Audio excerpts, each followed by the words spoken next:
Oke, Assalamualaikum warahmatullahi wabarakatuh. Waalaikumsalam warahmatullahi Waalaikumsalam warahmatullahi wabarakatuh. wabarakatuh. Ya, teman-teman terima kasih sudah hadir tepat waktu. Mohon maaf agak terlambat dalam mulai karena baru saja selesai ada tamu ini tadi di ruangan.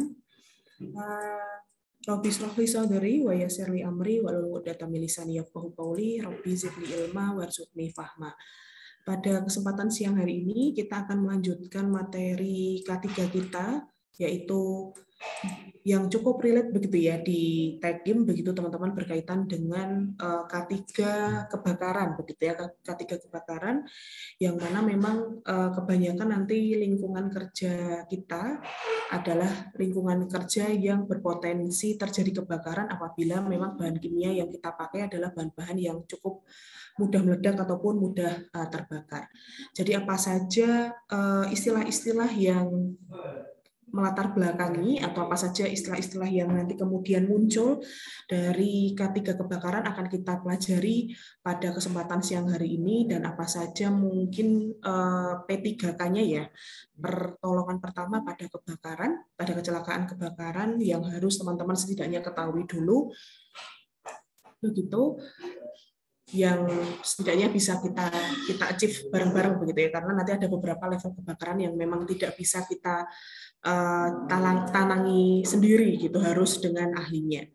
Oke, Dik, kita mulai ya. Bismillahirrahmanirrahim. Silakan saya untuk share screen. Oke. Nah,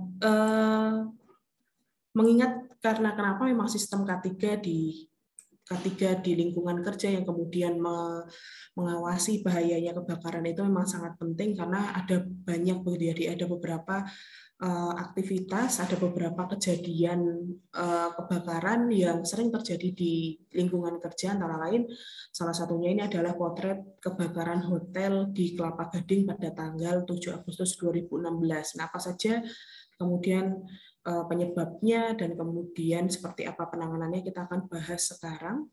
Nah, kalau kita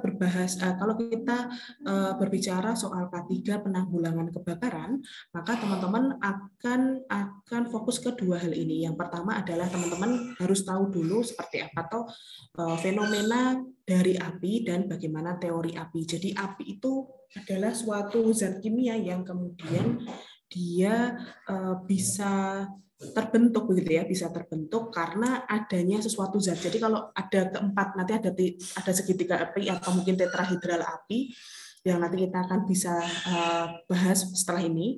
Jadi harus ada itu gitu, dia harus ada syarat yang memenuhi terjadinya api. Jadi api kalau tidak ada syarat yang memenuhi di dalam suatu lingkungan kerja, maka insya Allah potensi terjadi kebakaran itu rendah begitu. Tetapi kalau lingkungan kerja teman-teman nanti selalu ada 3 bahan yang nanti kemudian pemicu begitu ya, pemicu terjadinya api ini, maka memang harus butuh adanya K3 terkait dengan penanggulangan kebakaran. Jadi itu yang pertama adalah fenomena dan teori api dulu yang harus kita ketahui. Kemudian yang kedua adalah seperti apa sistem proteksi terhadap kebakaran. Oke, kita masuk ke fenomena dan teori api dulu ya. Nah, sebetulnya apa toh pengertian dari api itu? Jadi api adalah suatu proses kimia, begitu ya, suatu proses kimia yaitu hasil begitu ya, hasil dari proses oksidasi yang bekerja secara sangat cepat, begitu ya, yang berjalan secara sangat cepat, yang kemudian proses oksidasi ini nanti akan membentuk 3 bentuk energi yang baru, yaitu energi asap, jadi membentuk asap, membentuk panas dan cahaya. Jadi itu adalah pengertian dari api, teman-teman. Proses oksidasi yang cepat yang menghasilkan bisa asap, bisa cahaya, dan bisa panas. Itu disebut dengan api. Nah, apa itu kebakaran?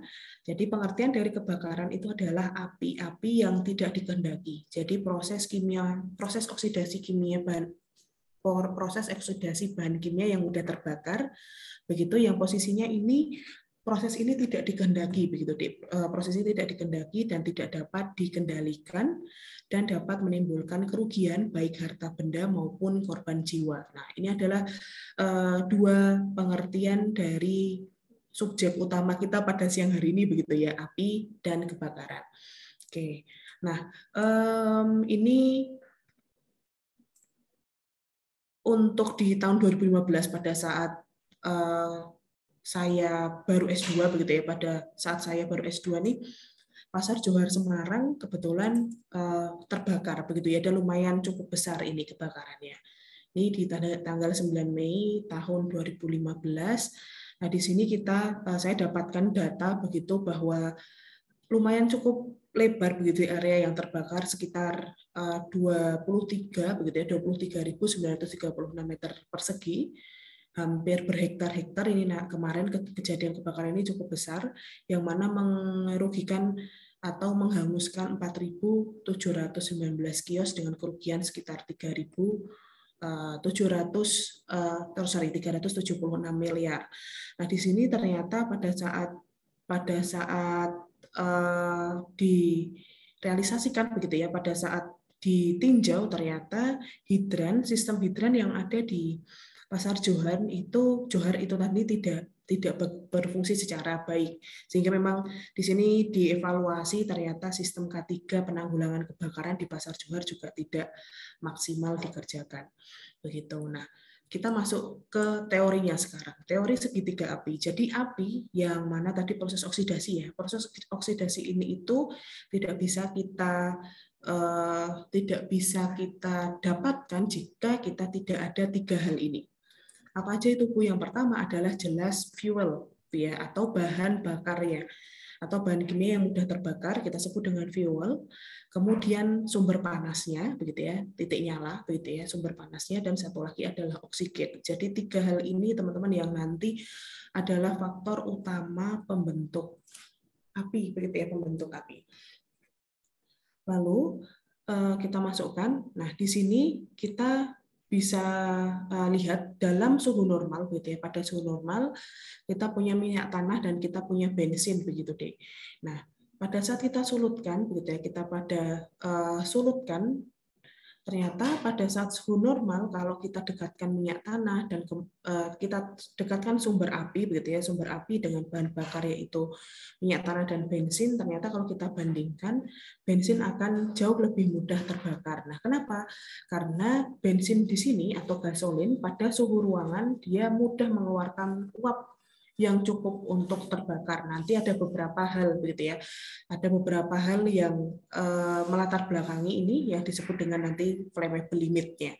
Jadi di sini suhu, begitu ya. Dari suhu ini nanti juga akan sangat mempengaruhi suatu bahan itu nanti untuk mudah terbakar. Itu nanti ada beberapa parameter yang akan kita tinjau. Nah, kemudian oleh karena itu, begitu ya. Oleh karena itu, yang awalnya api itu hanya ada teori segitiga api, yang mana untuk untuk mendapatkan api itu hanya punya bahan bakar, panas, dan oksigen. Akhirnya sekarang tidak lagi segitiga api, tetapi tetrahedral, begitu ya, tetrahedral atau bidang 4 kebakaran teori apinya. Jadi tidak hanya oksigen, tidak hanya heat sama fuel, tetapi juga ada reaksi rantai, gitu ya, ada reaksi rantai yang kemudian akan menghasilkan proses kebakaran. Jadi kebakaran ini nanti tetrahedron ya, tetrahedron of fire. Kalau kita berbicara tentang api saja, kalau api hanya 3, gitu ya. Kalau api hanya 3, yaitu oksigen, heat, sama fuel. Tapi kalau kita berbicara soal kebakaran, gitu ya. Kalau kebakaran maka ada satu istilah lagi yang disebut dengan reaksi rantainya. Nah, kita masuk lagi tahapan-tahapan terjadinya api, begitu ya, tahapan-tahapan terjadinya reaksi api, maka akan ada satu suhu tadi ya, satu suhu, begitu, satu suhu yang nanti menjadi parameter untuk suatu bahan bakar itu mudah terbakar. Nah, yang sama halnya seperti perbandingan antara minyak tanah dengan bensin ini tadi. Yaitu yang pertama adalah flash point. Jadi tahapan terjadinya nyala api yang pertama adalah adanya flash point. Apa itu flash point, teman-teman? Jadi flash point itu adalah suhu, begitu ya. Suhu yang dibutuhkan agar suatu bahan bakar itu atau suatu api itu bisa menyala, yang biasanya terjadi pada suatu partikel atau suatu uap tertentu. Nah, ini adalah disebut dengan proses vaporisasi, yang mana vaporisasi ini betul-betul akan terlihat dari suhu flash point-nya begitu ya, suhu flash point. Jadi flash point ini adalah suhu yang digunakan oleh suatu bahan bakar untuk bisa menyala dengan sendirinya begitu ya, menyala dengan sendirinya disebut dengan flash point.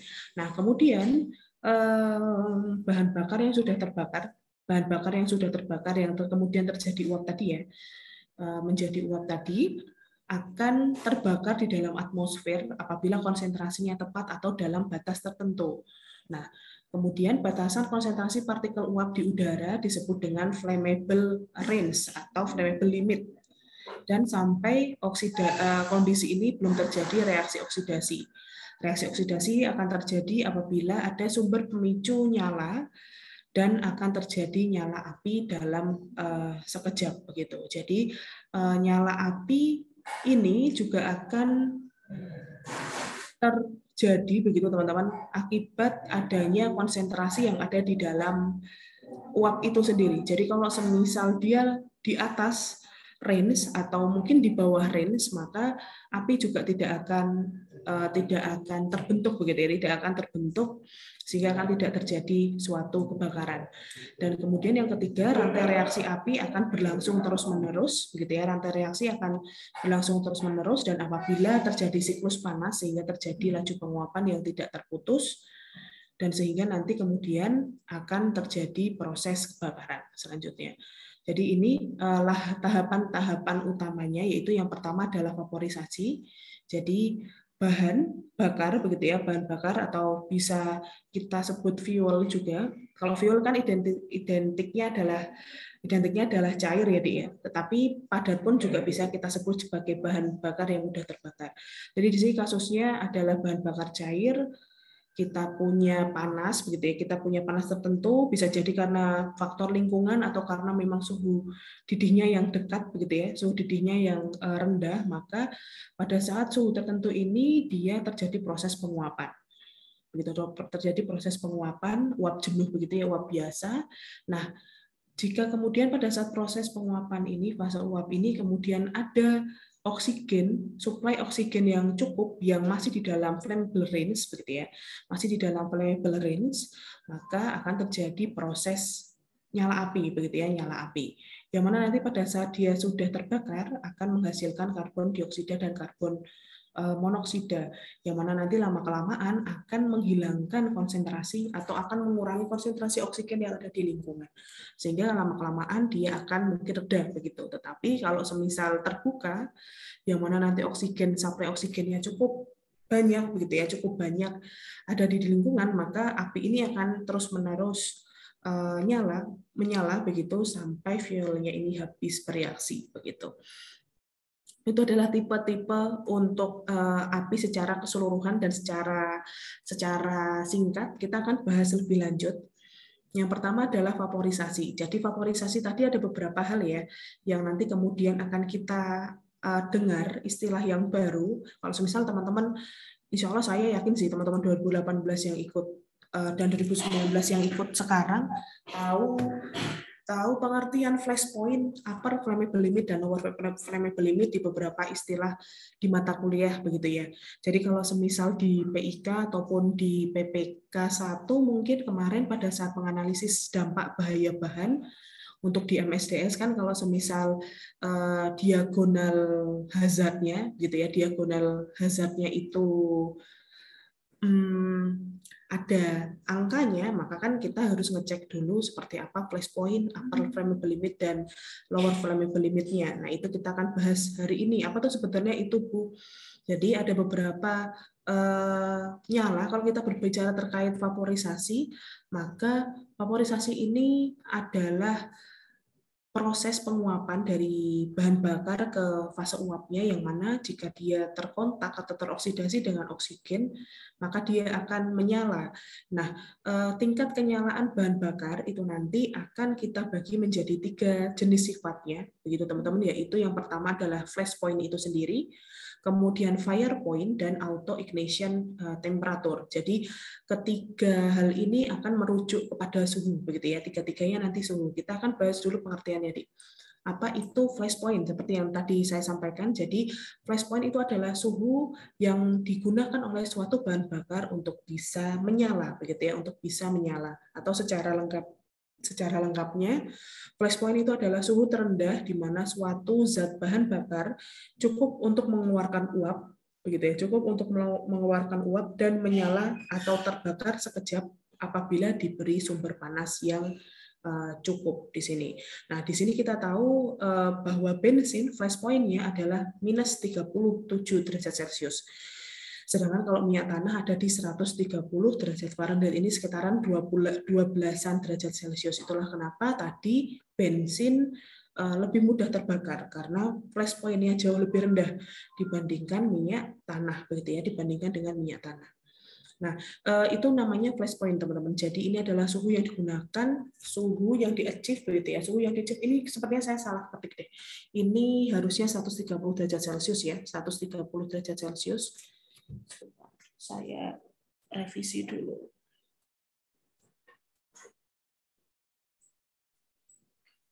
Jadi flash point-nya minyak tanah itu adalah 130 derajat Celcius, sedangkan untuk bensin auto ignition-nya adalah di 37, begitu ya, 37 derajat Celcius, tidak negatif deh. Tidak min dan tidak Fahrenheit ya.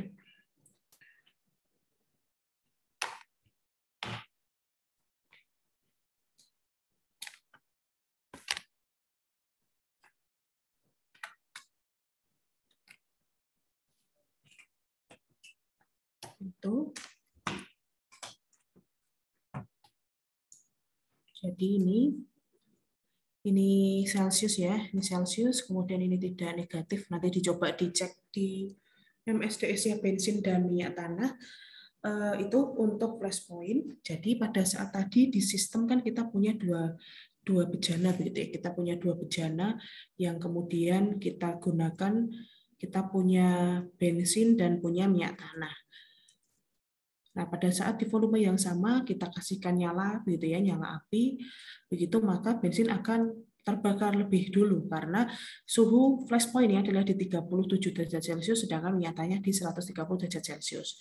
Jadi kalau lingkungan ini kebetulan terbuka dan kemudian surrounding temperaturnya atau lingkungan sekitarnya ada di sekitaran 40 derajat Celcius, maka otomatis kan kemampuan atau mungkin sekitar 35 derajat Celcius, maka permukaan ini akan menguap, begitu ya. Permukaan bensin akan jauh lebih cepat menguap karena di suhu mepet dengan flash point-nya. Begitu, sehingga kemungkinan dia menguap lebih besar. Jadi pada saat ada nyala api di sana, titik nyala begitu, dia langsung bisa terbakar. Itu untuk pengertian yang pertama, yaitu flash point. Kemudian yang kedua adalah fire point. Fire point ini adalah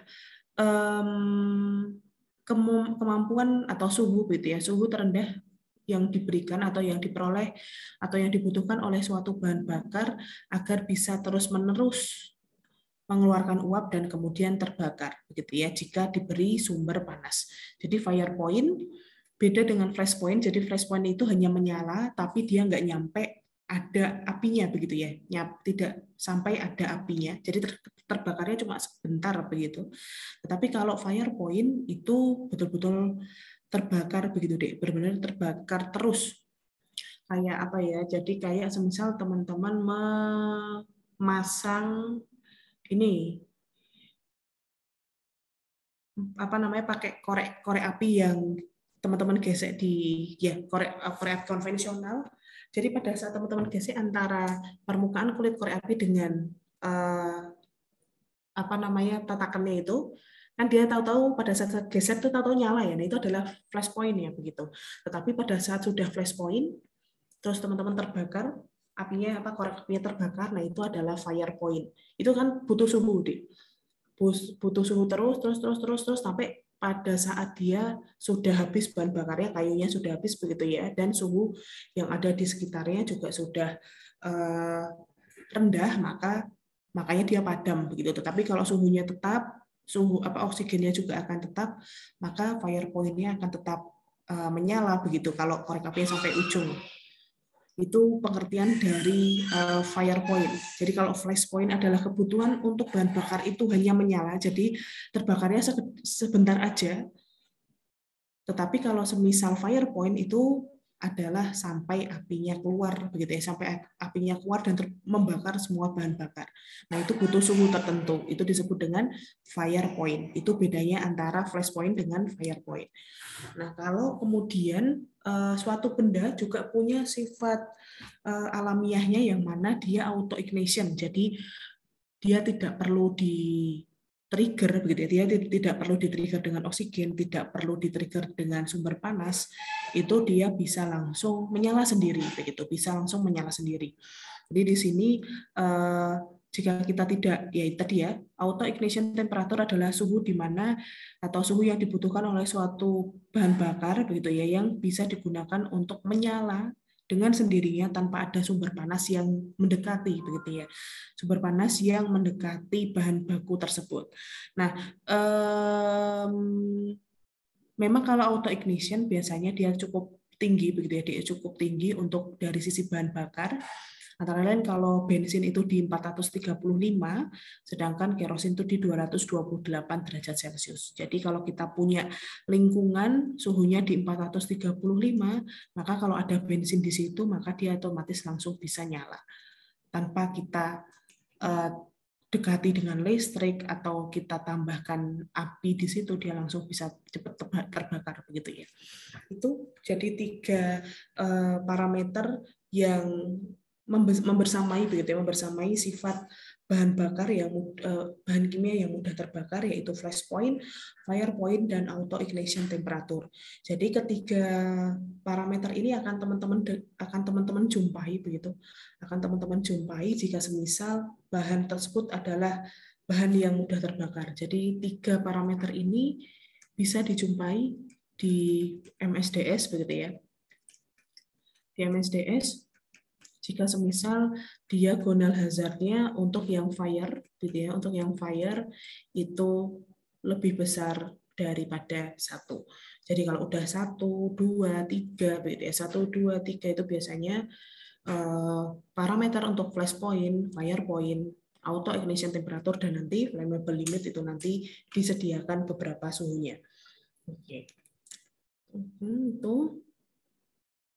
Nah, oke. Nah, ini karena flash point itu tadi merujuk kepada suhu yang kemudian digunakan atau dibutuhkan oleh bahan bakar biar bisa menyala dengan sendirinya, maka flash point ini juga akan kita gunakan sebagai parameter, gitu ya teman-teman, parameter untuk menentukan bahan bakar itu disebut, bahan kimia itu disebut flammable atau combustible. Jadi kalau flammable itu cuma nyala deh. Jadi dia cuma api doang, bukan api doang, maksudnya nyala saja, tetapi tidak sampai mengeluarkan api yang secara ekstrim begitu. Tapi kalau combustible dia mudah terbakar. Jadi flash point-nya akan lebih tinggi begitu ya. Flash point-nya akan jauh lebih tinggi dan sehingga dia bisa membakar. Jadi fenomenanya tidak hanya sampai menyala, tetapi dia bisa menghasilkan api yang besar sehingga berpotensi mudah terbakar itu tadi. Nah, apa saja klasifikasinya? Klasifikasinya, kalau ini liquid ya, bahan bakarnya adalah liquid, maka kita akan definisikan sebagai bahan yang combustible dan flammable. Kalau yang flammable itu ada di range antara 37,8 di bawah 37,8 derajat Celcius. Itu. Jadi di sini untuk klasifikasi liquidnya ada kelas 1, kelas 2, dan kelas 3. Cuma yang membedakan adalah hanya di derajat suhunya ya. Jadi kalau di flammable itu adalah hanya di kelas 1 saja, yang mana kalau dari sisi range itu ada di suhu 37,8 derajat Celcius, ya hanya di situ. Di 37,8 derajat Celcius kalau flash point-nya ada di 0 sampai 37,8 derajat Celcius, itu kita sebut dengan flammable.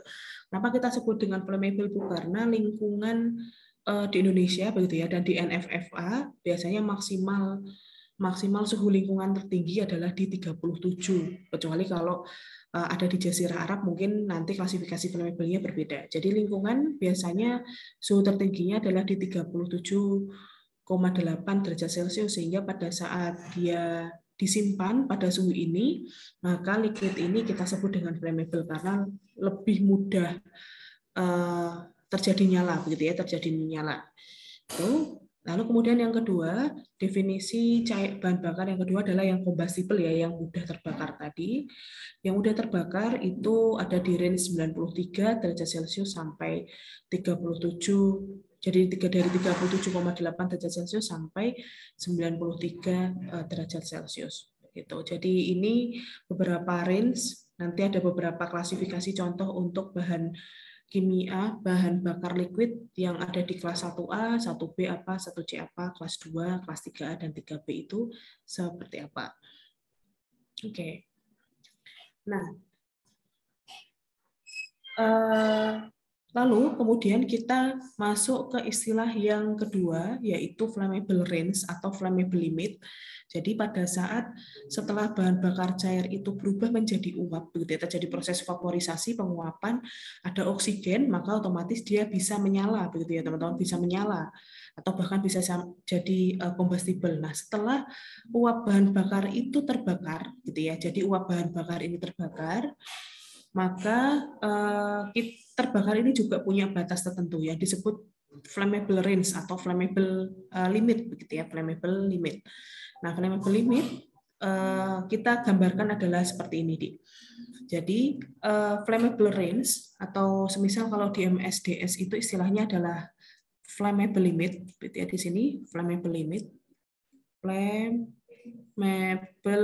limit, ini nanti ada lower flammable limit dan upper flammable limit. Jadi ada LFL, ada UFL. Jadi pada saat besok deh coba teman-teman sekarang nanti mungkin setelah kuliah ini ngecek salah satu MSDS yang diagonal hazard fire-nya besar ya. Nanti mesti di sini ada LFL, UFL-nya atau bisa disajikan dengan seperti ini. Jadi hidrogen 4% sampai 75%. LPG 2% sampai 8%. Bensin 1% sampai 7%. Minyak tanah 1% sampai 5%, begitu. Nah, ini adalah range, ini adalah lower flammable limitnya, ini upper flammable limitnya.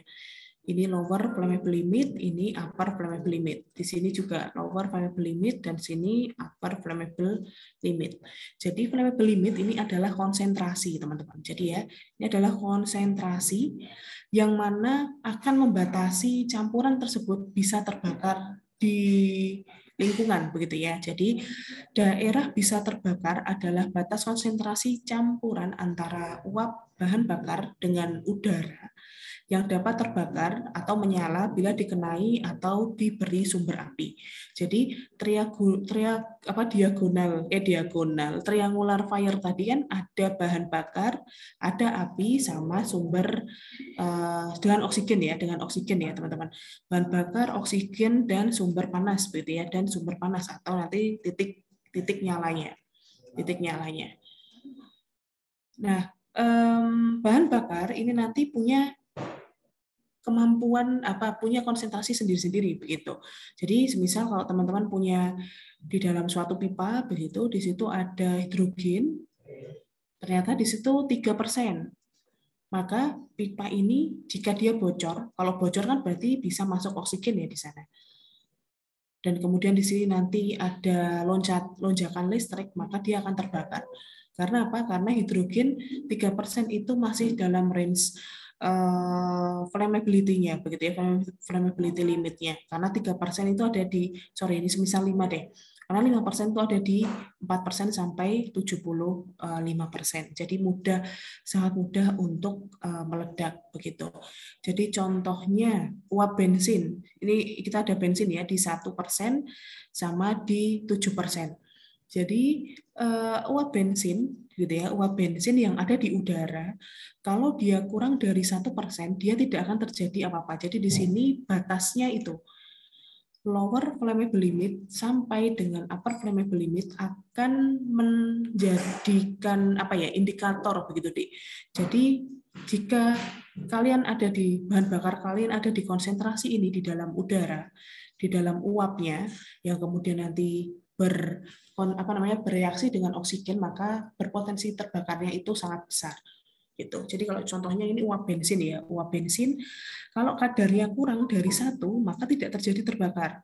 Dan juga jika dia lebih besar dari 7%, itu nanti dia tidak mudah terbakar. Jadi intinya dia harus di bawah lower flammable limit-nya atau bahkan di atas dari upper flammable limit-nya.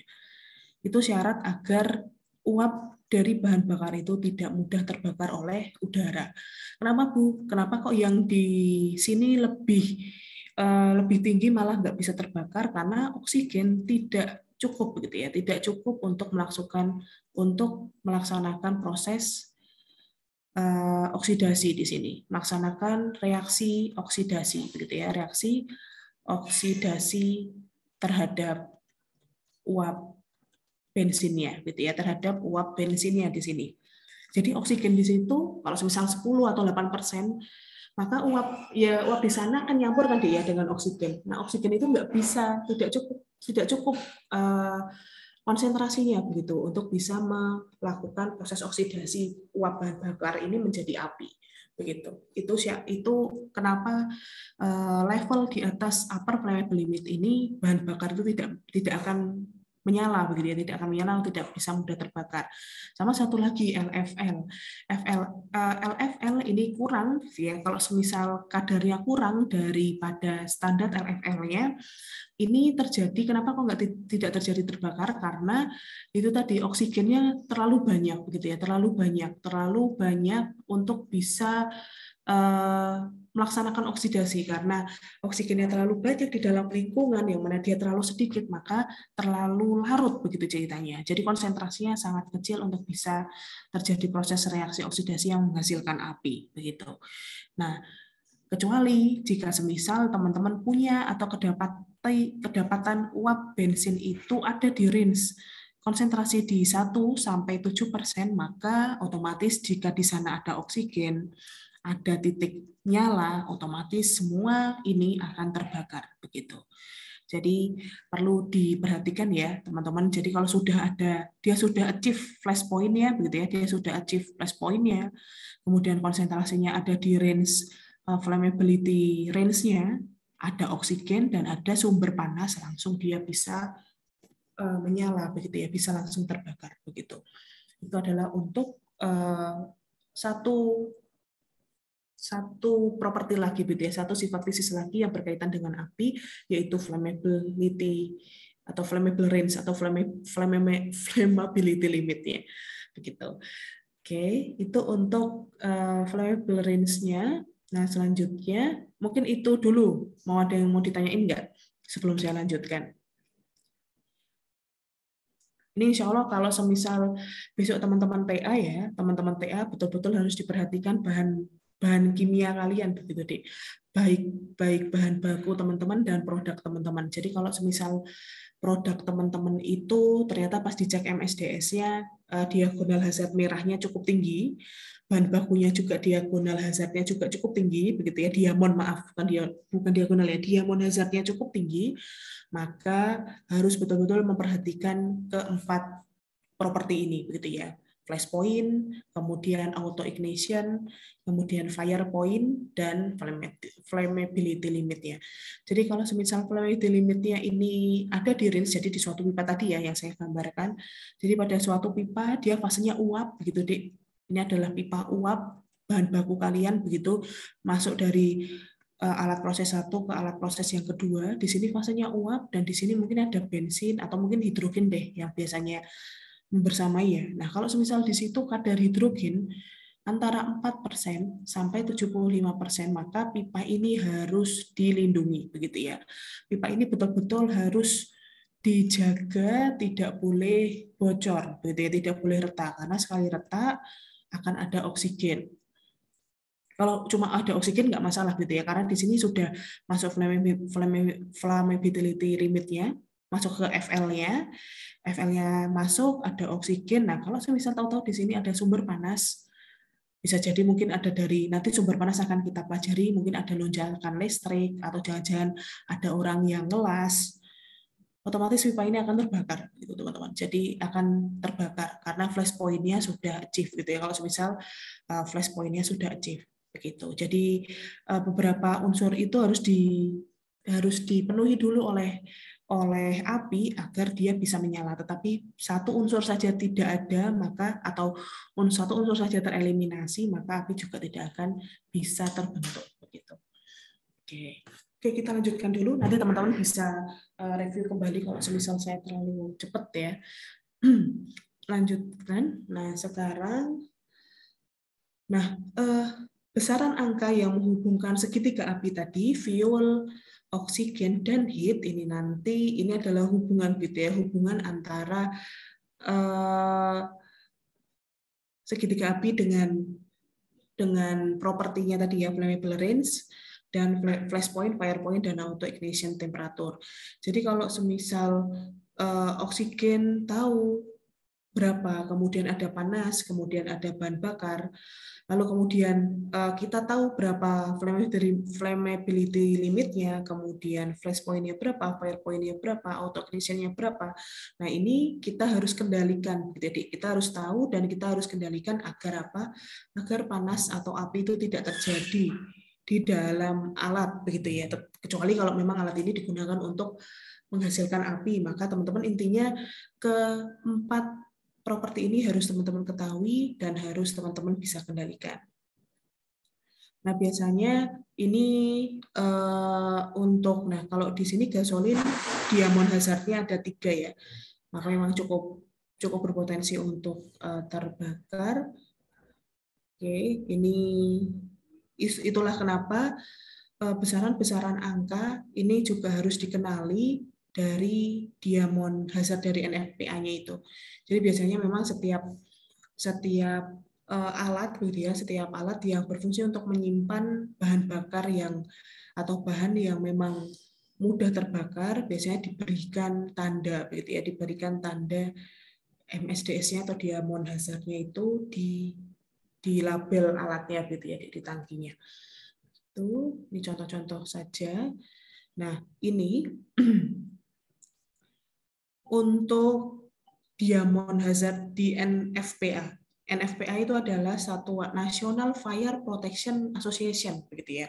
Di sini keluaran dari Amerika, intinya dia menyajikan, insya Allah juga teman-teman cukup familiar ya, untuk menyajikan intinya tingkat kebahayaan bahan terhadap 3 aspek, begitu. Yang pertama adalah untuk kesehatan manusia apabila terpapar bahan tersebut. Kemudian yang pertama adalah untuk kebahayaan terhadap api. Yang kedua, kebahayaan terhadap reaksi, gitu ya, kereaktivitasannya. Yang keempat, putih adalah special protection. Ini adalah bahan tertentu yang mana memang ada beberapa poin yang harus diperhatikan. Contohnya natrium.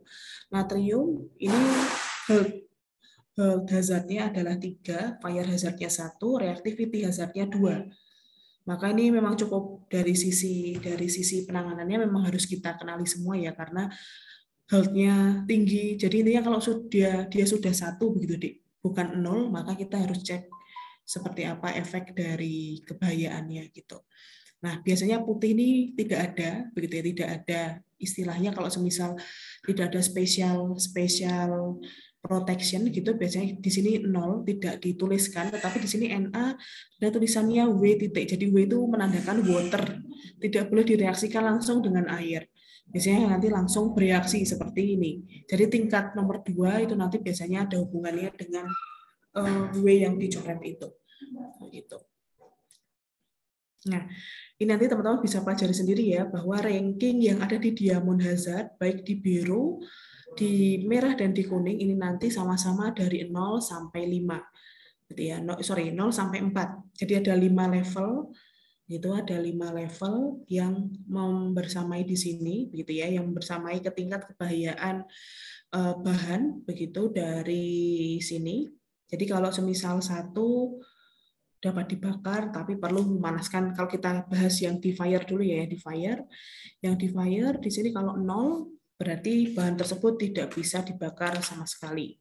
Bahan tidak dapat dibakar sama sekali. Kemudian kalau level 1, itu dia dapat dibakar tetapi memerlukan pemanasan terlebih dahulu. Kalau nomor 2, perlu sedikit pemanasan sebelum bahan dapat dibakar.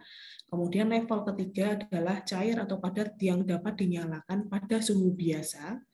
Yang keempat adalah segera menguat dalam keadaan normal dan dapat terbakar secara cepat. Jadi levelnya memang dari 0 ke 4 itu jauh lebih ekstrim ya. Semakin lama, semakin banyak angkanya, biasanya dia semakin ekstrim gitu. Nah, ini adalah tabel pengaruh persentase kandungan gas yang ada di tubuh kita. Jadi gas paling besar memang N2 gitu ya teman-teman. Tetapi N2 di kita itu inert. Jadi kita masukkan nafas kita kita menghirup nafas itu memang kebanyakan N2, tapi N2 tidak akan berpengaruh apapun di dalam tubuh begitu ya, di dalam tubuh. Yang berpengaruh untuk respirasi sel begitu hanya oksigen begitu. Jadi pada saat kita hembuskan nafas N2O2 masuk, kita keluarkan itu ada N2 juga, ada sisa O2 dan ada CO2 begitu. Nah, jadi dari situ berkaitan juga dengan kebakaran dan kenyalaan bahan, maka ada 3 jenis gas yang akan kita tinjau begitu ya. Efeknya kalau misal kebanyakan kayak gimana, kalau kesedikitan gimana, yaitu yang pertama jelas oksigen. Jadi level oksigen di kita begitu ya harus tinggi begitu ya, harus tinggi. Jadi kalau semisal dia terlalu rendah, range ini volume persen di udara kalau semisal tingginya berapa? 20 gitu ya, 21%. Jadi betul-betul murni oksigen yang ada di lingkungan ini kalau semisal dia 20%, insya Allah itu aman begitu. Tetapi kalau semisal terbakar, bisa teman-teman bayangkan ya, kalau kondisi lingkungan itu terbakar hebat, maka kondisi oksigen kan juga lama-kelamaan juga akan sedikit begitu, sehingga persentase volume yang ada di dalam udara juga akan lama-kelamaan akan rendah. Jadi yang awalnya 21 mungkin akan turun begitu. Nah, ini beberapa potensinya begitu, Dik. Jadi kalau misal teman-teman merasa di area kebakaran kok teman-teman pusing, maka ditandai dengan adanya sedikit oksigen yang ada di sana begitu. Sekitaran 7-10%. Nah, kalau dari 5-7% itu nanti kelenger begitu ya. Kelenger itu jadi kayak sudah pingsan begitu ya, pingsan, tidak sadarkan diri. Kemudian kalau sudah nyampe 5, ini adalah batas konsentrasi minimum oksigen agar makhluk hidup khususnya manusia itu bisa tetap hidup, dan yang terakhir adalah 2-3. Jadi kalau misal di dalam kondisi suatu kebakaran oksigennya sudah lama-lama menipis dan sudah di dalam range 2-3%, maka akan cepat terjadinya kematian begitu ya. Terjadi kematian dalam menit, itu adalah untuk oksigen. Lalu sekarang CO2 teman-teman. Jadi semakin turunnya oksigen, maka akan menandakan semakin tingginya CO2 akibat proses pembakaran bahan bakar tersebut. Jadi kalau apa saja Bu yang standar, jadi konsentrasi standar CO2 di dalam tubuh itu adalah 2%, begitu ya teman-teman, 2%. Itu bukan 2%, 0,5-1%, setengah sampai 1%. Kalau sudah 2 kali lipatnya, sudah 2%, ini biasanya kita butuh nafas yang jauh lebih cepat lah ya. Jadi ini sudah 2% itu sudah lumayan cukup perlu diperhatikan. Jadi 2% CO2 itu pernafasan akan 30% lebih cepat. Kalau 4% itu udah mulai mual-mual. Kalau 4,5-5% itu pernafasan sudah cepat banget, jadi udah mual banget begitu. Terus ada 7-9 itu adalah batas toleransi kita. Jadi kalau misal sudah di atas 9%, sekitar 10-11 itu udah nggak sadar, 15-20 itu sudah gejala-gejala iritasinya sudah bertambah akibat kekurangan CO2, dan yang terakhir level di 25%-30%, pernafasan berkurang, kemudian terjadi penurunan tekanan darah, dan kemudian disusul dengan kematian kalau semisal tidak segera kita tolong. Gitu. Nah, kalau CO seperti apa? Nah, CO ini teman-teman berdasarkan Wardana ya. Ini ada cukup banyak ya, ada cukup banyak jenisnya, levelnya juga. Jadi kalau misal konsentrasi CO di udara akibat pembakaran tidak sempurna, kalau 3 ini tidak ada gangguan ya. Tapi kalau 5 itu nggak begitu berasa, 10 itu nanti sistem syaraf sentralnya akan kena. Biasanya pusing, begitu-begitu. Nah yang ke-20 ini sudah ada gangguan panca indera. Lalu kemudian 40 fungsi jantung, 60% itu sakit pada kepala, kemudian 80% adalah sulit bernafas, dan yang 10 adalah pingsan sampai kematian. Gitu. Itu beberapa pengaruh gitu ya, pengaruh konsentrasi gas yang relate dengan hasil pembakaran ya di tubuh manusia, yaitu oksigen, CO2 dan CO. Oke. Nah, sekarang kita masuk ke terhadap suhu deh, karena kan memang kalau kebakaran kan suhu akan semakin lama semakin tinggi ya pada saat temperatur tertentu begitu. Nah, di sini comfort zone kita, heat comfortnya manusia itu ada di sekitar 10 sampai 35 derajat Celcius begitu ya. Jadi ini daerah nyaman termal atau thermal comfort zone. Jadi di sini karena di range ya suhu kita begitu 10 sampai 35, ini kelembabannya masih baik, gerakan udaranya juga masih baik begitu. Nah, manusia dan Allah sudah ciptakan luar biasa, kita masih bisa mentolerir sampai suhu ekstrim di 65 derajat Celcius. Teman-teman bisa bayangkan ya, tubuh kita itu masih bisa mentolerir sampai 65 derajat Celcius, tetapi yaitu tadi hanya bisa mentolerir sekitar 1 jam saja. Gitu. Jadi di sini suhu ini betul-betul juga tergantung dengan kelembaban udara, karena kan kelembaban udara akan membawa air dan membawa kadar oksigen gitu ya di dalam udaranya. Jadi semakin tinggi suhu biasanya kadar oksigen dan kadar airnya juga akan semakin rendah. Itu juga akan mempengaruhi tingkat respirasi kita begitu. Nah, oke.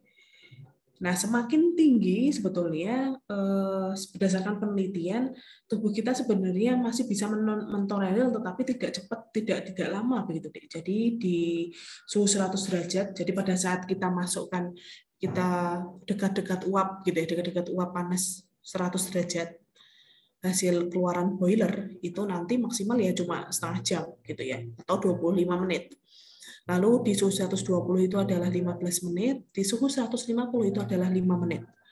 Nah, tapi kalau semisal ada di range 190 derajat itu adalah 30 detik. Jadi itu kelebihannya, teman-teman bisa bayangkan warga yang ada di Semeru sekarang begitu ya, yang kebetulan terkena betul-betul paparan awan panas yang ada di sana. Bisa dibayangkan berapa suhunya begitu, Dik.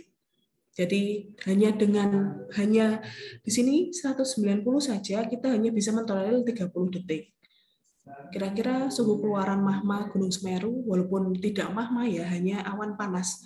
Kita tidak bisa menilai hanya awan panas, karena awan panas pun suhunya sudah ratusan derajat begitu, yang mana memang secara termal kita tidak bisa mentolerir, sehingga banyak selain debunya yang merusak pernafasan secara kalau misalnya kita langsung serap gitu ya, langsung kita hirup, tetapi suhunya pun secara eksternal kita juga tidak bisa mentolerir begitu. Jadi ya semoga para korban begitu ya, para korban Gunung Semeru, awan panas Gunung Semeru ini bisa segera ditemukan. Kalau semisal ya kita doakan semoga selamat, karena mungkin dia lari mencari perlindungan agar tidak langsung kena panasnya ke kulit begitu. Kalau misal kena ke kulit memang sepertinya kok kemungkinan besar untuk selamat itu kecil begitu. Jadi semoga bisa segera ditemukan dan insya Allah husnul khotimah sih teman-teman. Oke, itu adalah terkait dengan thermal zone manusia. Semakin tinggi memang kita sudah tidak bisa mentolerir ya. Jadi di sini dari PPT ini saya ingin menyampaikan bahwa kita hanya bisa mentolerir di suhu 10 sampai 35 derajat Celcius. antara 35 sampai 65 ini ya cukup kita bisa tolerir, tetapi hanya 1 jam. Semakin naik, semakin lebih sedikit atau semakin cepat kita batas waktu kita mentolerir panas tersebut. Gitu. Oke, nah ini tadi. Jadi segitiga api yaitu bahan bakar, oksigen dan sumber panas. Sumber panas teman-teman tidak hanya dari api terbuka saja begitu. Tetapi sumber panas itu banyak hal begitu ya, dari banyak sumber. Jadi selain api terbuka, kita juga bisa lihat dari listrik, dari pengelasan, dari asap rokok, gitu ya, dari asap rokok, dari arson, dan kemudian dari reaksi kimia alam, begitu ya, reaksi kimia yang ada di dalam alam. Nah, maka itulah kenapa teman-teman di industri tidak hanya seperti industri kimia saja atau lingkungan kerja yang kita tinjau di K3, lingkungan kerja ini bahan bakar itu juga kita tidak langsung statementnya minyak tanah, bensin itu tidak. Bahan udah terbakar itu kertas itu udah terbakar teman-teman. Gitu. Kemudian apalagi ya bahan-bahan kering, kertas yang biasanya di lingkungan kantor pun, di universitas pun itu juga rawan kebakaran begitu deh. Karena apa? Ada listrik, ada potensi karyawannya merokok begitu. Dan kemudian ada kertas banyak begitu ya, kertas banyak. Dan ada oksigen yang cukup, sirkulasi udara yang memadai. Jadi kalau semisal listriknya konslet, di situ ada bahan bakar yang mudah terbakar, walaupun hanya di perkantoran ya, dan kemudian sirkulasi udaranya baik, maka sama seperti halnya di hotel tadi, itulah penyebabnya karena bukan karena api yang terbuka, tetapi itu karena konsleting listrik, begitu, yang kemudian diperburuk begitu ya dengan sirkulasi oksigen yang baik, dan kemudian terkena bahan bakar tersebut sehingga terjadilah proses kebakaran. Jadi itu ada 5 sumber panas ya, yaitu api, listrik, pengelasan, dan pengelasan inilah yang juga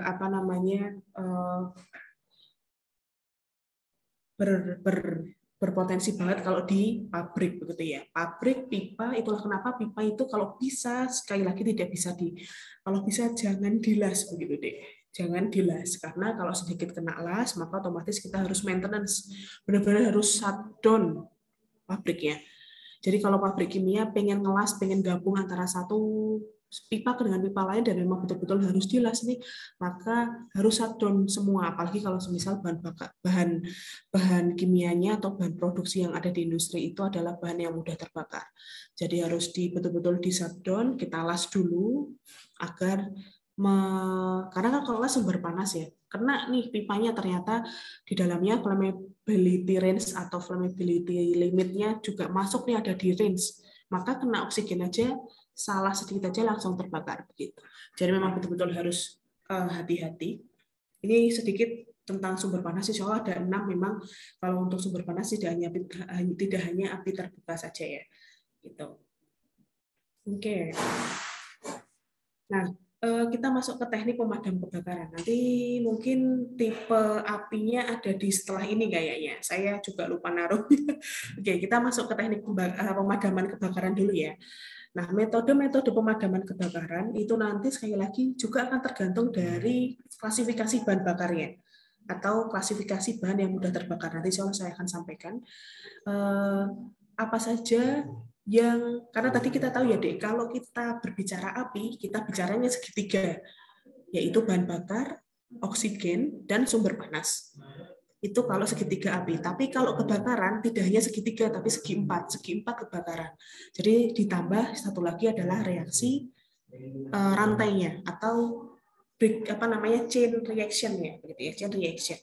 Nah, kalau kebakaran segi empat kebakaran ini harus kita turunkan begitu dengan keempat tahap ini. Yang pertama adalah cooling, kemudian smothering, yang ketiga adalah starvation, dan yang keempat adalah breaking chain reaction. Jadi di sini ada beberapa, nanti kalau teman-teman tertarik dengan K3 kebakaran akan ada beberapa fase atau daerah kebakaran ya. Nanti ada 4 zona.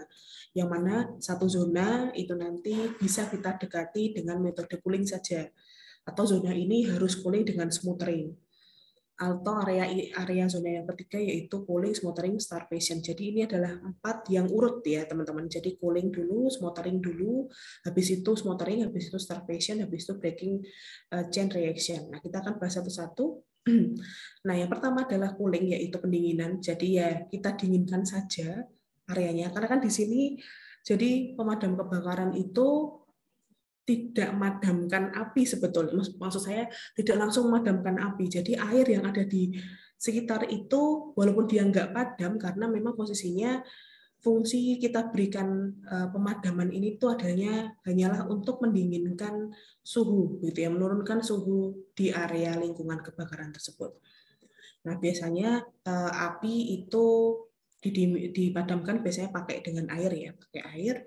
Lalu kemudian yang kedua adalah smothering. Smothering itu adalah posisi mengisolasi oksigen, teman-teman. Karena sekali lagi ya, kita harus ingat segi 4 kebakaran. Api, bahan bakar, gitu ya, sumber panas, bahan yang mudah terbakar, kemudian oksigen, dan satu lagi adalah reaksi rantai, gitu ya, chain reaction. Nah, yang kedua adalah smothering. Smothering itu adalah mengisolasi oksigen. Jadi api itu bisa nggak kita blok oksigennya? Karena kalau semakin kita nggak mengisolasi oksigen kan maka dia akan terus-menerus menyala gitu. Karena selama masih ada di flammability range-nya tadi begitu ya. Nah, kalau gitu maka biasanya kita lakukan isolasi oksigen.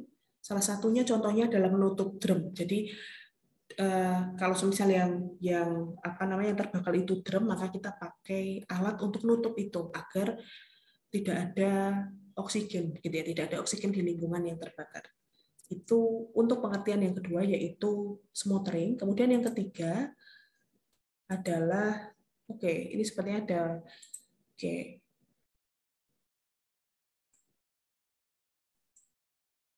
jadi yang pertama adalah cooling. Jadi cooling ini menghilangkan, jadi karena keempat tahapan ini itu akan melihat segi 4 api tadi ya. Jadi kalau yang posisi cooling itu adalah menghilangkan efek panasnya tadi.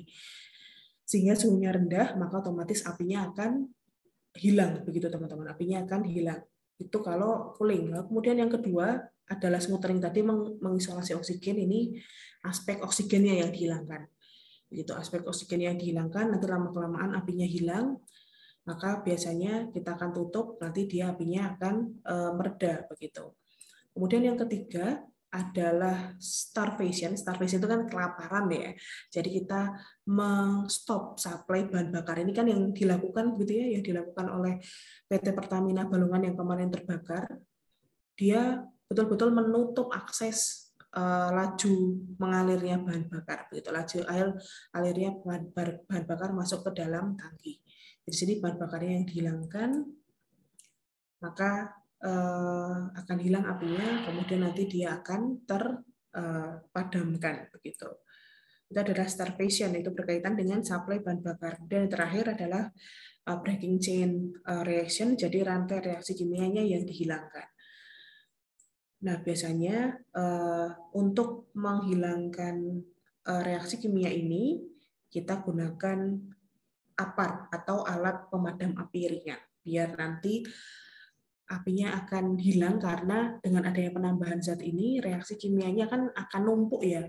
Jadi yang awalnya fokus ke dalam penyusun api, karena ketambahan dengan zat kimia yang lain, dia akan ikat sama zat kimia yang baru, sehingga ikatan rantainya juga akan terlepas begitu.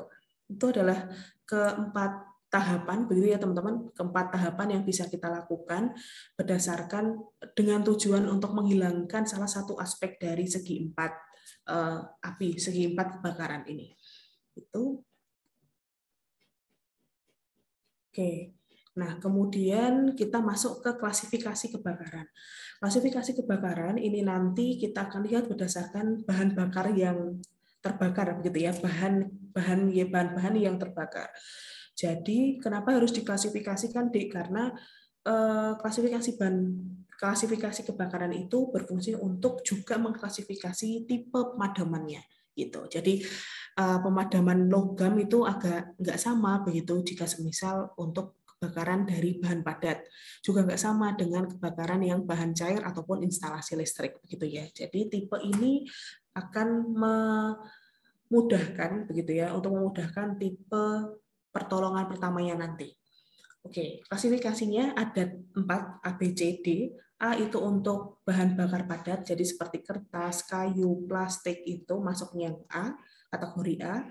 Kemudian kategori B itu adalah bahan cair atau gas yang mudah terbakar.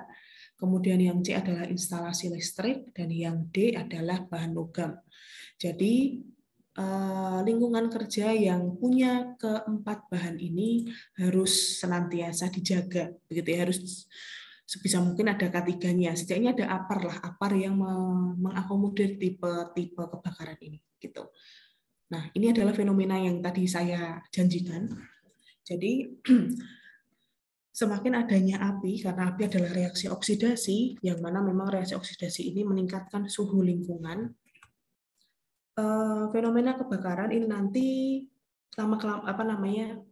dia merupakan suatu grafik yang cukup tajam, terus landai, terus turun lagi gitu ya. Nah, apa saja bagiannya? Yang pertama adalah titik nyala. Jadi penyalaan. Penyalaan ini terjadi di suhu flash point bahan bakar, begitu ya. Flash point bahan bakar. Setelah flash point bahan bakar, ternyata stok panas dan oksigennya bagus, sehingga otomatis lama-kelamaan terjadi proses peningkatan di fire point. Terjadi proses pertumbuhan. Jadi sudah kena fire point, maka terjadi api terus tidak ada pemadaman, maka nanti di sini masuk ke fase pertumbuhan. Lalu kemudian yang ketiga adalah flashover. Flashover ini adalah fenomena maksimum, begitu ya, fenomena maksimum yang sudah diberikan pada saat bahan bakar itu menyala, begitu, nanti disebut dengan flashover. Kemudian masuk ke yang stasioner ini disebut dengan pembakaran penuh. Nah, setelah pembakaran penuh, di sini nanti lama-kelamaan flammability limitnya kan sudah di atas upper ya, sudah di atas upper, maka lama-kelamaan nanti akan terjadi pemadaman. Kita akan bahas lanjut. Jadi flashover itu adalah berpijarnya api menjalar kemana-mana, itu disebut dengan flashover, karena suhunya sudah cukup tinggi, begitu ya, Dek. Suhunya cukup tinggi, maka suhu tinggi ini secara konveksi akan secara natural akan menyebar ke suhu-suhu yang jauh lebih rendah. Makanya dia nanti bisa menyebar kemana-mana. Gitu. Nah, ini adalah tipe flashover, ada yang naik terus turun lurus gitu ya ke kiri kanan, tapi ada juga yang menggendut ke sana. Jadi lama-kelamaan dia akan melebar. Jadi awalnya ramping, kemudian ke bawah lagi tadi, terus seperti ini. Itu adalah tipe-tipe dari flashover. Jadi flashover intinya dia menyebar, begitu ya. Api-apinya menyebar karena panas ini secara natural begitu akan menuju atau mengalir ke titik suhu yang lebih rendah.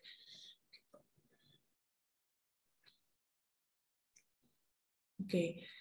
Baik, lalu ada beberapa istilah teman-teman yang disebut dengan backdraft. Backdraft itu apa? Backdraft itu adalah masuknya oksigen secara tiba-tiba pada suatu ruangan tertutup pada tahap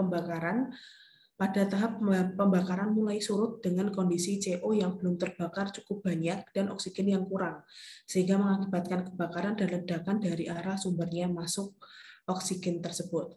Nah, di sini ada beberapa tanda-tanda backdraft, yaitu panas pintu dan pegangannya, asap dari celah atau bukaan, kemudian asap masuk kembali melalui bukaan, dan yang keempat adalah suara mendesis atau raungan gas biasanya. Oke, itu sedikit, ini istilah saja, Didik. Jadi kalau semisal pada saat kita terbakar, ini kan kalau tertutup kan lama-kelamaan oksigennya habis ya. Tapi kalau semisal di situ tahu-tahu ada sumber yang terbuka akibat terbakar. Jadi di sini semisal langit-langitnya tahu-tahu retak, gitu ya, tahu-tahu retak dan langsung connect ke lingkungan luar, maka di situ daerah yang disebut dengan backdraft, yang mana nanti lama-kelamaan malah justru harusnya surut, begitu ya, harusnya surut, tapi karena ada bolong di sini oksigennya masuk, dia akan kembali menjalar begitu. Jadi posisinya pada saat sudah surut ketambahan oksigen lagi sehingga menjalar kembali, itu disebut dengan backdraft. Oke.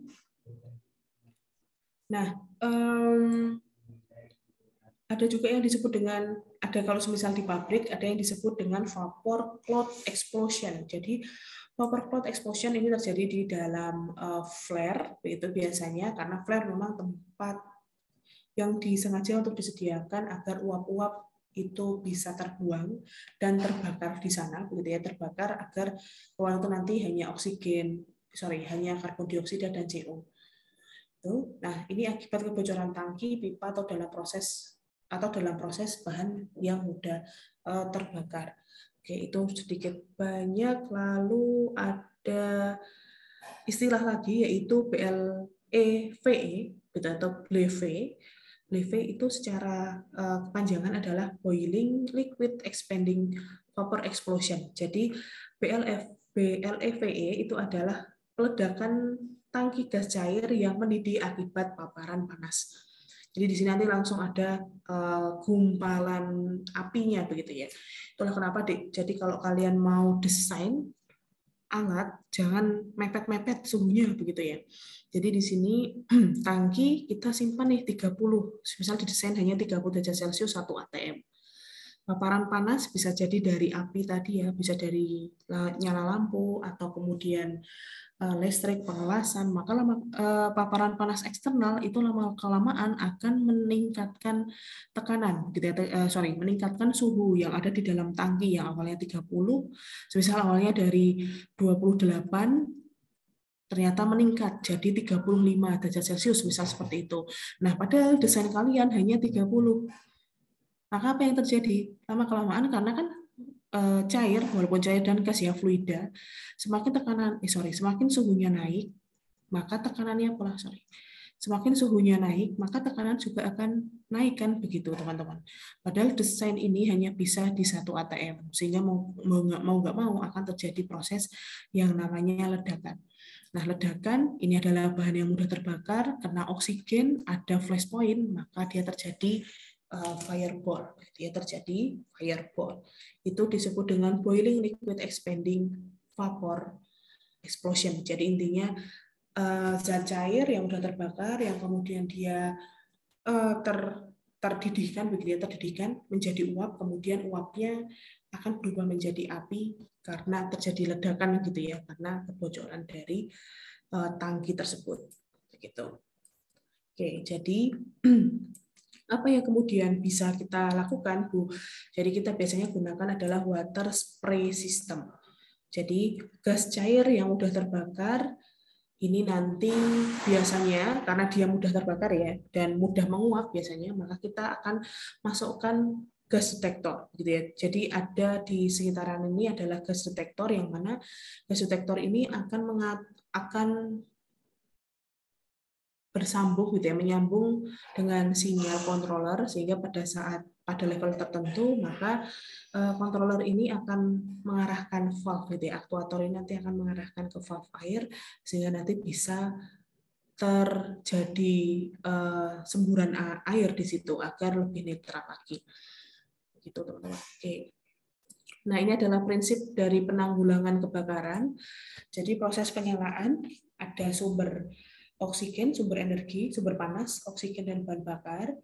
Ada sumber nyala, ada api timbul, gitu ya. Ada api timbul. Nah, dari sini kalau kita tahu bahwa bahan bakar kita adalah gampang mudah terbakar atau mudah menyala, dan kemudian ada O2 dan sumber energi, maka biasanya kita mencegah penyalaan. Jadi kita kontrol oksigennya atau kita kontrol sumber energinya tidak terlalu berlebihan, gitu ya, tidak terlalu berlebihan untuk bisa menimbulkan api. Tapi kalau semisal kemudian tidak bisa terkontrol, maka kan apinya ada.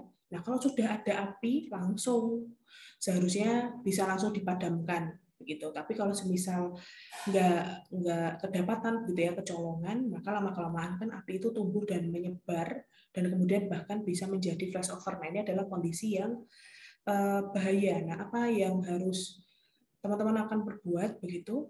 Yang pertama adalah mencegah api tumbuh besar. Ini bisa dilakukan tadi ya, cooling, kemudian smothering, atau starvation tadi. Begitu. Starvation tadi itu bisa kita lakukan.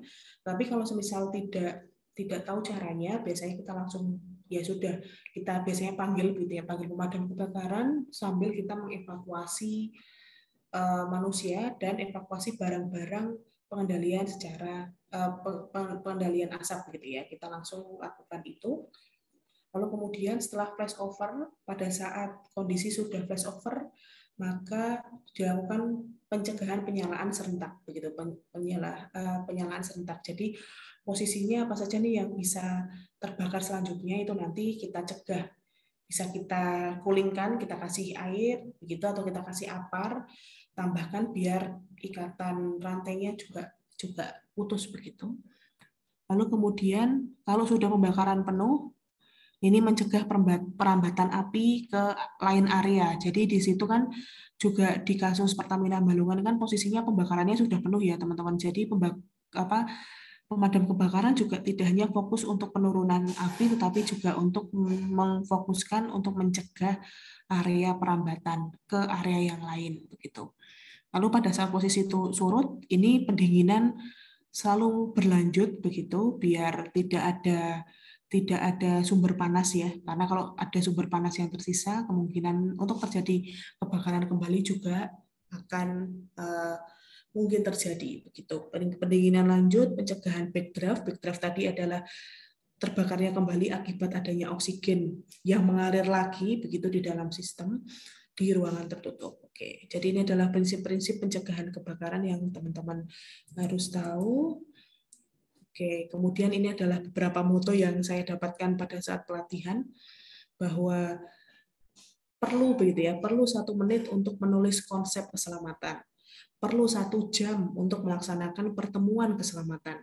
Perlu 1 minggu untuk melaksanakan program keselamatan. Butuh 1 bulan untuk menerapkannya di tempat kerja. Butuh 1 tahun untuk mendapatkan penghargaan terhadap keselamatan. Dan butuh sepanjang hidup untuk membudayakan kerja selamat. Namun, gitu ya teman-teman, namun hanya memerlukan waktu sesaat untuk menghancurkan itu semua dengan kebakaran dan dengan kecelakaan. Jadi kita di sini, kalau saya kemarin habis pelatihan sudah akhirnya bisa menyampaikan begitu ya, dengan waktu yang cukup begitu ya, dengan waktu yang cukup banyak, lumayan cukup jenuh juga waktu ini pelatihan. Jadi dengan adanya moto ini jadi termotivasi begitu, bahwa dengan adanya kita ikut pelatihan K3 itu nanti akan tahu seluk-beluknya apa saja tuh yang harus dijaga begitu. Khususnya kalau di kebakaran berarti harus tahu flash point-nya berapa, kemudian fire point-nya berapa, auto ignition temperaturnya berapa, flammable limit-nya berapa, dia tipe kebakaran tipe bahan bakar yang apa, A, B, C atau D gitu. Dan harus seperti apa apar yang harus sesuai begitu. Jadi memang itu perlu waktu agar ya itu tadi kita bisa handle kalau semisal qadarullah ada kecelakaan. Oke, itu sedikit banyak teman-teman. Satu lagi sebetulnya slide-nya, tapi saya akan masukkan untuk yang slide kedua. Nanti kalian bisa pelajari lebih lanjut ya, karena ini lebih kepada apa namanya untuk peraturannya yang di sini nanti teman-teman insya Allah saya yakin bisa mempelajari sendiri. Ini ada beberapa peraturan terkait dengan pemadaman kebakaran. Kemudian ini membahas soal WT, wewenang dan tugas dari masing-masing staf atau masing-masing peran subjek yang berfungsi terkait dengan K3 pemadaman kebakaran. Lalu ini juga akan mempelajari soal proteksi sistem kebakaran. Ini sedikit banyak. Nah, ini di K3 yang saya harus sampaikan adalah di K3 pemadaman kebakaran, sistem proteksi kebakaran ini harus ada begitu ya. Kalau semisal ingin betul-betul dinilai menjalankan K3 kebakaran. Apa saja Bu? Yaitu yang pertama aktif dan pasif. Kalau aktif itu ada detektor panas. Yang jelas ya, ada detektor panas, ada detektor asap dan nyala. Jadi tiga-tiganya ada. Atau mungkin salah satu bisa tapi bisa bisa detek tiga-tiganya begitu. Lalu kemudian selain detektor ada alarm, ada alat pemadam api ringan, ada sprinkler, dan ada hidran. Nanti kalau semisal waktunya nggak cukup, nanti saya akan sampaikan ya, di asinkron saja karena cukup penting. Kemudian ada juga alat sistem proteksi kebakaran pasif. Apa saja itu? Yaitu means of escape atau jalur evakuasi, kompartemen, jadi suatu ruangan yang kedap api begitu, kompartemen, kemudian ada smoke control atau pengendali asap, kemudian fire damper atau bahan yang tahan api, jadi biasanya serbuk, karbon dioksida begitu biasanya kita tambahkan, dan fire retardant atau pelapisan bahan tahan api.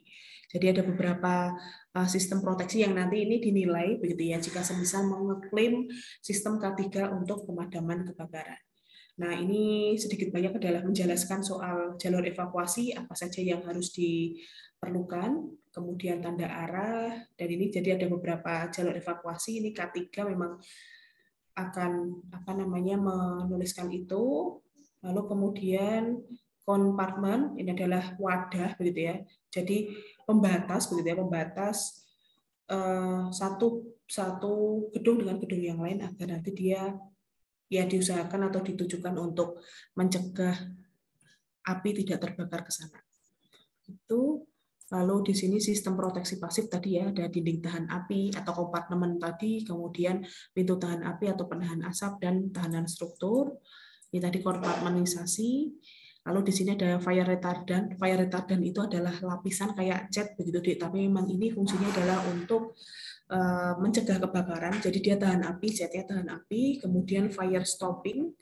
Di sini ditambahkan lapisan fire retardant ini tadi. Kemudian ada smoke damper. Smoke damper ini adalah penampangnya smoke damper. Ini adalah penghisap asap begitu ya, penghisap asap. Kalau semisal daerah kawasan kerja teman-teman banyak asapnya, biasanya ada smoke damper. Kalau suka barbekyuan mesti lihat sering ketemu alat seperti ini di luar, itu disebut dengan smoke damper, seperti halnya exhaust gitu ya, exhaust. Itu beberapa foto. Nah, ini tadi untuk jenisnya tadi ya ada beberapa. Ini tadi flashing, kemudian growth, fire growth, terus nanti flash over, kemudian penurunan. Nah, ini adalah tahap-tahapnya, Dik. Jadi kalau semisal masih nyala, ini adalah deteksi sama alarm. Jadi kalau baru nyala, biasanya proteksinya adalah deteksi sama alarm. Tapi kalau semisal lama-kelamaan terbakar biasanya adanya pemadaman awal. Kalau sudah mulai naik, ada lokalisir. Jadi apinya tetap ada, tapi dia hanya difokuskan ke satu api saja. Kemudian evakuasi, kemudian rescue, penyelamatan, kemudian pemadaman total di sini. Jadi ada beberapa tahapan untuk mencegah kebakaran ya. Ini beberapa tahapannya. Lalu kemudian di sini ada APAR atau alat pemadam api ringan atau fire extinguisher, tapi ini portable gitu ya, bisa dibawa kemana-mana. Nah, ini sedikit banyak juga saya akan kenalkan ke teman-teman. Insya Allah kalau kalian kerja di pabrik, mestinya nanti ada sosialisasi terkait ini sih, Dik. Ini jenisnya saja ya, yang insya Allah yang saya ingin sampaikan. Jadi fire retardant itu nanti ada 3, yaitu basah dan kering, gitu ya, basah dan kering. Jadi kalau basah itu nanti isinya air atau busa, yang biasanya di UII, yang di FTI itu biasanya yang busa ya, jenisnya busa. Atau kalau yang kering itu dry powder dan CO2 begitu ya, dry powder dan CO2 itu adalah untuk jenis pemadamnya. Nah, biasanya ini kenapa kok dia bisa keluar ya, bejana bertekanan saja begitu ya, secara prinsip kerja simpanannya. Nah, di sini nanti bisa dijawab sendiri, bisa teman-teman baca. Intinya di sini beda tekanan pada saat valve ini dikeluarkan, maka tekanan dari gas ataupun air yang ada di sini akan naik ke atas sehingga dia bisa keluar melalui selang begitu. Nah, kalau di sini tipe tipe APAR ada yang pakai katrit, ada yang enggak ya, ada yang pakai katrit, ada yang tidak. Jadi kalau di sini pakai N2, kalau katrit itu pakai CO2. CO2 ini fungsinya adalah untuk pada saat valve ini dibuka, CO2 akan terrilis di sini sehingga mendorong fluida biar bisa keluar. Begitu. Jadi lebih kepada cara mendorongnya saja sih, mendorong atau cara mengeluarkan si bahan pemadam kebakaran ini keluar. Ini yang satunya pakai N2 biasa, satunya ini pakai N2 yang ini pakai N2, yang ini nanti pakai CO2 gitu. Oke, ini adalah penampang melintang atau isi dari APAR. Ini yang bisa diisi-isi. Nah, lalu kemudian pemasangannya, tanda pemasangannya seperti ini. Ini kalau K3 jadi harus ada tulisan APAR begitu deh. Gitu ya. Jadi atau enggak alat pemadam api ringan gitu harus ada tanda-tandanya dan ditulis secara besar biar orang-orang pada tahu. Oke, jadi di sini kalau di K3U pemadaman kebakaran ini nanti biasanya ada ada aturannya untuk menuliskan atau memasang APAR begitu. Jadi di sini jaraknya 125 cm antar satu APAR dengan APAR yang lain adalah 20 cm begitu. Dan ini ada tanda merahnya karena ini kalau dari sisi K3 memang dari sisi K3 memang tandanya merah agar kita tahu oh itu untuk fire gitu ya, untuk fire. Ini kalau di tiang kolom, tapi kalau di dinding seperti ini sama-sama tandanya adalah 125 dari tinggi, jadi tinggi dari tanda merah ke bawah itu adalah 125 cm. Begitu.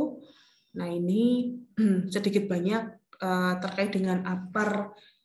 Kalau air biasa. Kemudian kalau busa itu nanti kita pakai tepung begitu ya. Tepung dicampur dengan air, nanti biasanya kita pakai busa ini single powder. Kalau double powder ini nanti tepungnya adalah dari aluminium sulfat sama natrium karbonat. Kalau single ini nanti pakai natrium karbonat saja. Gitu. Jadi kalau pakai natrium karbonat yang dicampur air. Tapi kalau dual powder itu aluminium sulfat sama natrium powder bergabung, nanti dia jadi busa. Lalu kemudian jenis tepung, kalau jenis tepung atau powder ya, powder APAR tadi, ini powder APAR. Kalau powder APAR itu bahannya adalah sodium bikarbonat, potasium bikarbonat, atau potasium klorida. Jadi ini untuk jenis tepung kering, ini fungsinya khusus untuk memadamkan yang BC. BC itu cair sama listrik ya, cair gas dan listrik itu pakai NaHCO3, KHCO3, K2CO3 sama potasium klorida, KCl. Tapi kalau semisal khusus untuk kelas A, B, C, A itu adalah yang kertas tadi ya, maka pakai amonium fosfat dan kalium fosfat. Jadi tergantung klasifikasi bahan yang mudah terbakar tadi, teman-teman, di slide selanjutnya, di slide yang sebelumnya. Lalu kalau halon itu halogen dari halogen, maka komposisinya ada yodium fluor. Jadi ada yodium fluor, ada klor dan brom gitu ya. Jadi ikatan metana dan halogen. Dan kemudian jenis CO2 adalah gas asam arang ya, gas CO2 murni, karena CO2 fungsinya adalah digunakan untuk memadamkan kelas C yang listrik ya, sumber listrik tadi, sumber listrik atau listrik bertegangan karena lebih murah dan lebih bersih.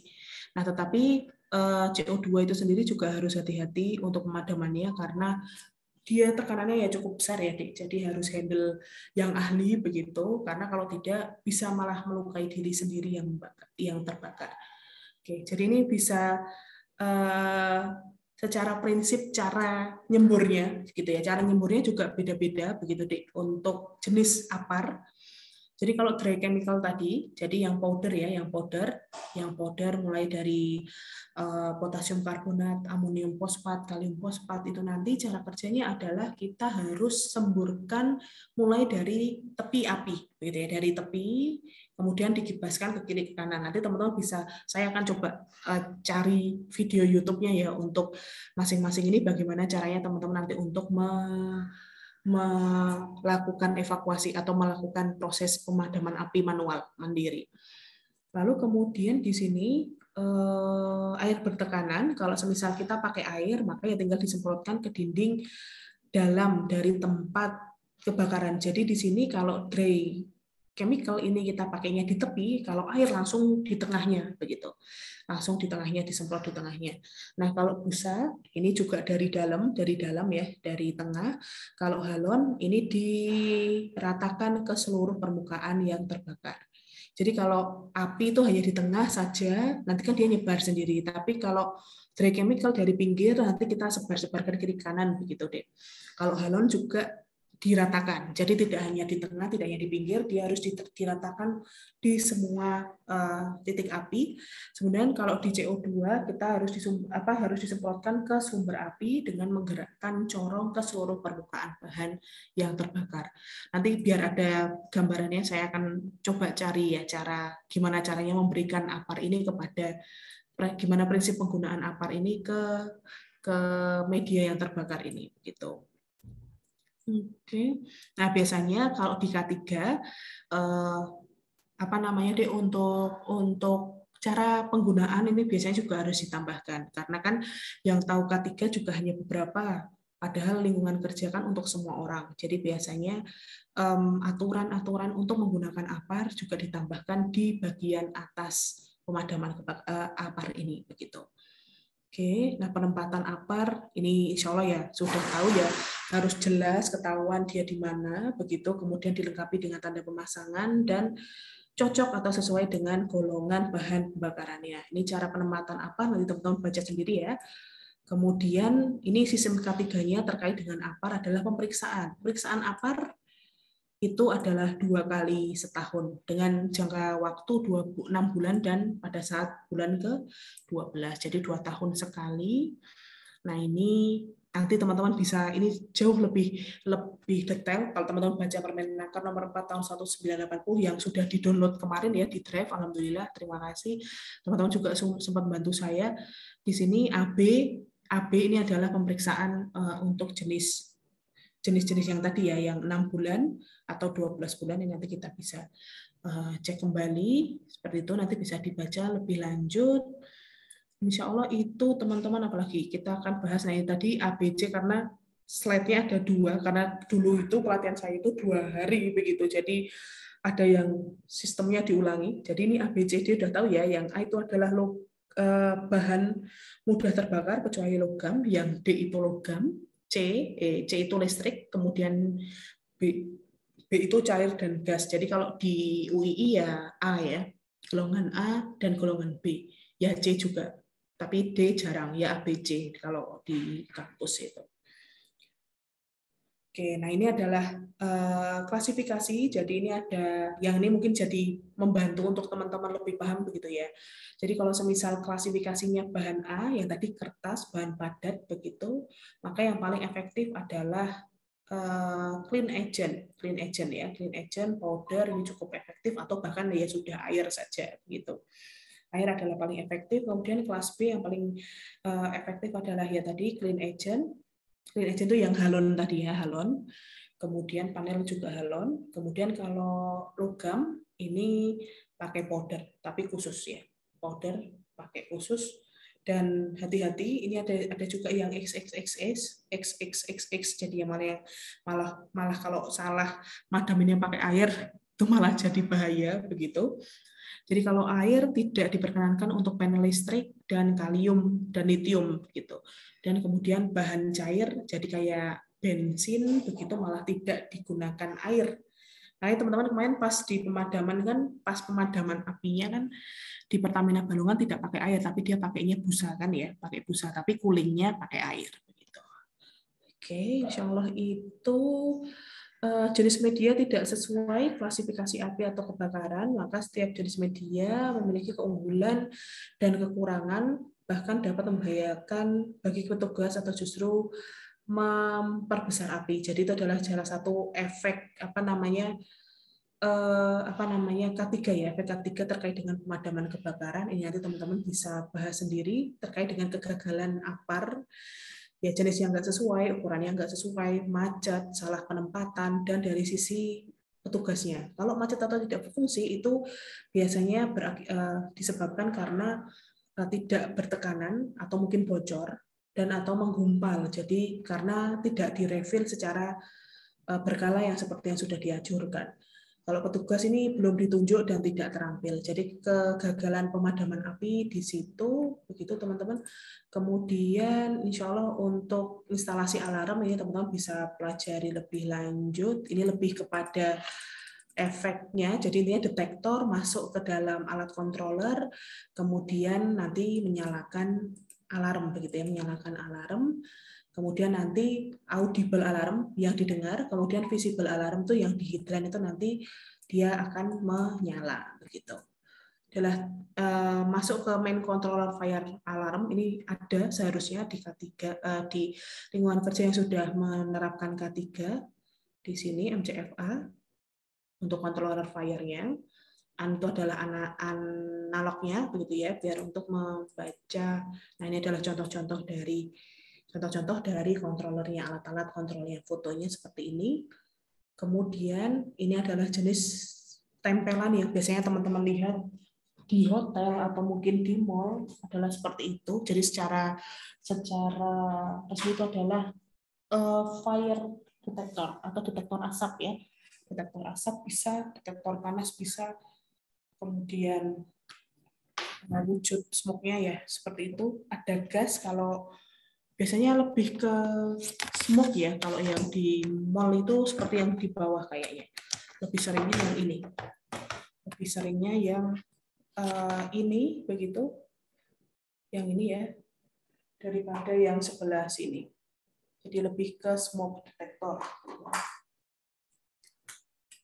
Oke. Soalnya itu nanti dipelajari sendiri. Nah, ini adalah tipe-tipe dari detektor. Ada yang UV, ada yang infrared, ada yang pakai temperatur, ada yang ionisasi, ada yang optik, gitu, ada yang manual. Kalau detektor manual ini harus dipencet sendiri, begitu. Jadi ini adalah untuk nyala, untuk asap, dan untuk panas. Jadi beda moncong inputnya itu beda untuk detektornya ya. Oke, nanti teman-teman bisa lebih pelajari sendiri. Ini adalah sistem untuk kontrolisasinya saja. Ini adalah klasifikasi berdasarkan jenis hunian seperti apa, minimum alat deteksi alarmnya berkaitan dengan pemasangan alarm kebakarannya. Gitu. Lalu ini terkait dengan lebih lanjut soal fire alarm sistemnya. Ini insya Allah untuk dari sisi pengujian, ini bisa teman-teman pelajari sendiri ya nanti, insya Allah. Oke. Nah, ini adalah hidran. Hidran adalah saluran pengaliran dari alat pemadaman api. Itu biasanya memang hidran itu air ya, teman-teman. Gitu ya, dia air yang mana memang kandungannya lumayan cukup tinggi. Oke, insya Allah itu. Nah, hidran tidak hanya air, tapi juga bisa kering begitu ya, kering. Jadi karbon gitu powder itu juga bisa dijadikan masuk ke hidran. Oke, ini ada beberapa jenis dari hidran, nanti bisa teman-teman pelajari lebih lanjut. Ini memang kalau pembahasan soal hidran memang cukup banyak, nanti mungkin saya akan lanjutkan ya di video yang lanjutnya. Itu oke, ini adalah terkait dengan sistem pompa. Oke, sepertinya ini penting buat teman-teman, jadi nanti insya Allah saya akan lanjutkan di kesempatan yang minggu depan ya, begitu, biar nanti teman-teman bisa tahu.